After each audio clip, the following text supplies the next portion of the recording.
Zabbuli ey'ekinana mu emu. Muyimbirenga waggulu Katonda amaanyi gaffe. Muleetenga eddoboozi ery'essanyu eri Katonda wa Yakobo.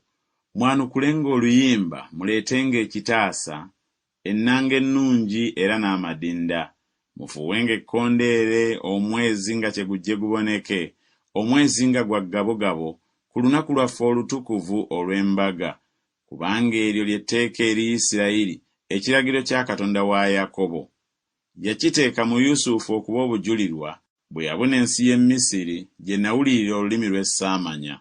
N'aggya ekibegabega kye ku mugugu, engalo ze ne zisumattulwa mu bibbo. Wakoowoola bwe wali mu nnaku, nange ne nkuwonya, ne nkuddiramu mu kifo eky'ekyama eky'okubwatuka. Nakukemera ku mazzi ag'e Meriba. Muwulire mmwe abantu bange, nange n'abategeeza, ggwe Isirayiri, singa okkiriza okumpulira.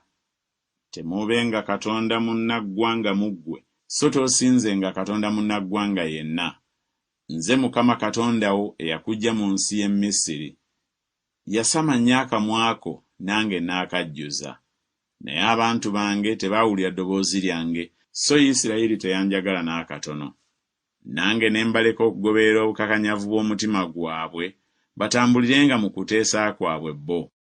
Singa abantu bange bakkiriza okumpulira, singa Isirayiri akkiriza okutambulira mu makubo gange, nandiwangudde mangu abalabe baabwe, nandikyusizza omukono gwange kwabo abalwana nabo. Abakyawa Mukama bandimujeemulukukidde, naye ekiseera kyabwe kyandibadde kya mirembe gyonna. Era yandibaliisizza n'obugimu obw'eŋŋano, era nandikukkusizza n'omubisi gw'enjuki oguva mu jjinja.